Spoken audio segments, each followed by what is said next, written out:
the point is not whether revolution seems likely or possible or feasible. The point is what is necessary, and then just figure out how to do what is necessary. Hi everybody. So one of my Tumblr followers, who's also one of my friends, I think. Okay, no, well I know it's one of my friends. Asked me a question about the French Revolution, and I'm gonna try to give a short answer through a video because it's easier than typing, for me at least, because I spend all day typing.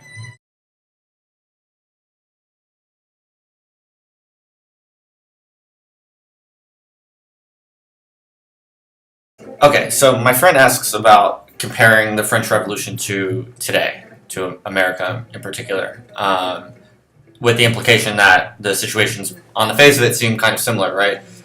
In France before the Revolution, there was, of course, massive inequality under a feudal order, and the general reign of idiotic lunatics in control of the masses of the people in a completely unjust arrangement of institutions and power relations.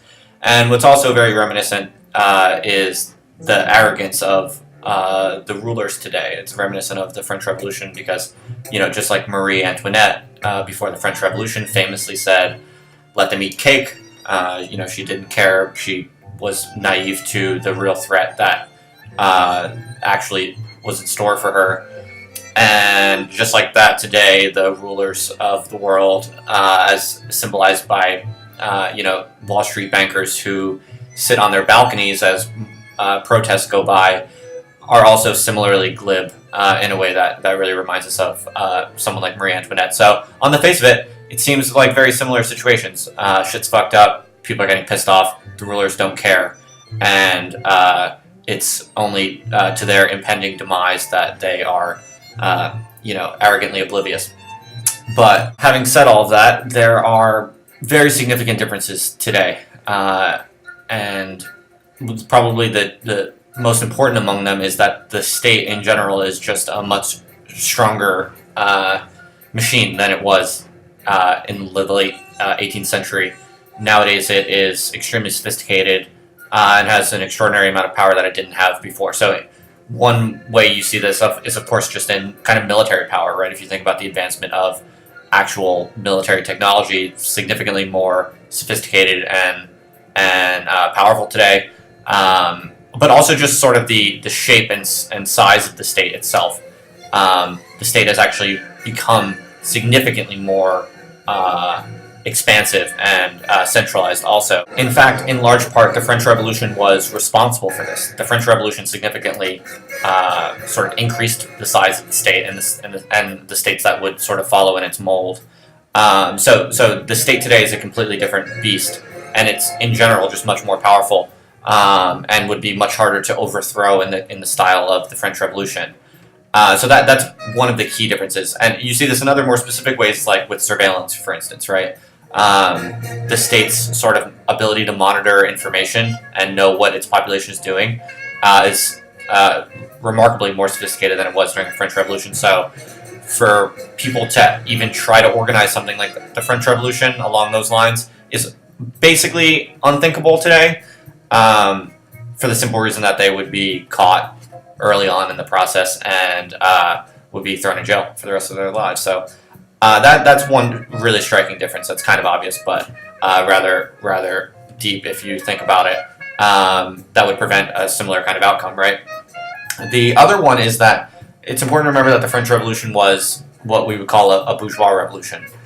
It was a revolution by basically kind of the middle classes against the aristocrats, in favor of basically more kind of market freedoms and not a general sort of revolution against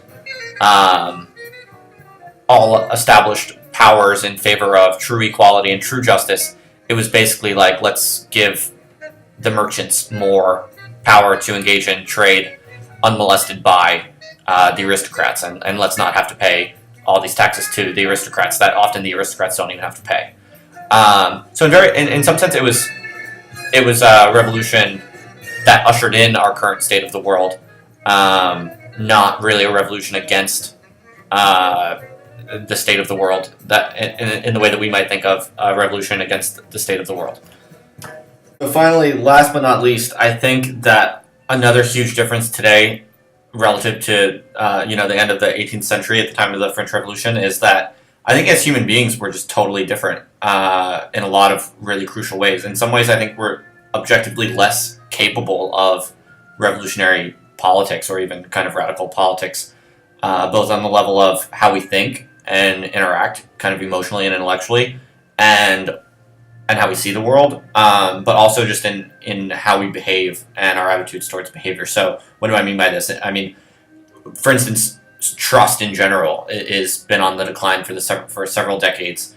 I think our capacity to even see each other ourselves with people out in the world we might currently not be very close to see ourselves as capable of engaging in significant collective action at great risk to ourselves against the dominant powers.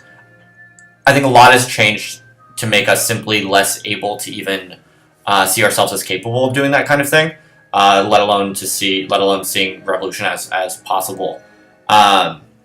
In general, this is also because sort of market relations have become so much the norm. In a really remarkable way, almost every interaction you have with people in the world is a kind of exploitative, instrumental relation.